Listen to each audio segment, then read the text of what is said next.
আমরা যে বাগানগুলা করছি এগুলা একসময় পতিত টিলা ছিল। এখন আমাদের আজকে 2 বছর 4 বছর, চানমিয়ার বাগানে আজকে আমাদের 6-7 বছর। তো আমাদের এই পরিশ্রমের ফলে এই বাগানগুলো আপনারা যারা ভিজিট করছেন দেখছেন এটা কত সুন্দরভাবে একটা বাগানের রূপ নিয়েছে। তো আপনারা যারা পতিত টিলার অনেক মালিক আছেন তাদের প্রতি আমার একটাই আহ্বান থাকবে, আপনারাও যদি কিছুটা এফোর্ট দেন, কিছুটা আমাদের সাথে যদি কেউ যোগাযোগ করে, আমরা পরামর্শ দিয়ে চারা দিয়ে সব ধরনের সহযোগিতা করার চেষ্টা করব, যাতে একটা পতিত টিলাকে একটা সুন্দর বাগানে যেভাবে রূপান্তর করা যায় সেভাবে আমরা অবশ্যই চেষ্টা করব সহযোগিতা করার। এবং কেউ যদি চান নিজ উদ্যোগে বাগান করবেন সেটাও তারা করতে পারেন। পাশাপাশি আরো বাগান হয়েছে আমাদের এদিকে, আমরা দেখছি আলবিনা গার্ডেন, যেটা ইদানিং খুব সুনাম কুড়াইছে। এরকম অনেকগুলা বাগান আছে।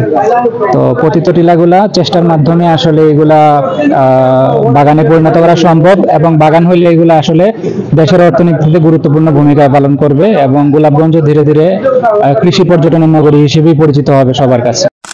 ঢাকা দক্ষিণের পাইনাপেল মিউজিয়াম, যেই আনারস বাগান আছে ওইটা পাইনাপেল মিউজিয়াম, এবং আমাদের আরেকটা বাগান আছে চানমিয়া পাইনাপেল গার্ডেন, যেটা গোলাপগঞ্জের সবার কাছে, সর্বস্তরের মানুষের কাছে পরিচিত।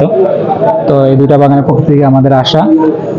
তো এখানে আমাদের বাগানের আমাদের যেই নিজস্ব উৎপাদিত ফসলগুলা, যেমন এখানে লটকন আছে, লেবু আছে। এখানে আমাদের বর্তমানে 3 জাতের আনারস আছে। একটা হচ্ছে হানি কুইন, যেটা খুবই সুমিষ্ট, এই জন্য এটার নামের আগে আসলে হানি লাগানো আছে। হানি মানে মধু, এটা আসলেই মধুর মতো মিষ্টি।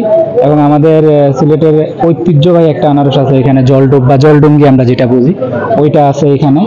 আর ক্যালেন্ডার বা ক্যালেন্ডুলা যেটা, ওইটা। এখন 3 জাতের আনারস আমাদের বাগানে এখন আছে বর্তমানে, এই জন্য এই 3টা জাত আমরা নিয়ে আসছি। এছাড়া আমাদের এখানে জায়ান্ট কিউ একটা আছে। এ ধরনের আরো বাংলাদেশে প্রচলিত যত আনারস আছে সব জাতের আনারস আমাদের এখানে পাওয়া যায়। পাশাপাশি লেবু, জাম্বরা, অনেক ধরনের যেই সাইট্রাস ফলগুলা সবগুলাই আমাদের বাগানে পাওয়া যায়।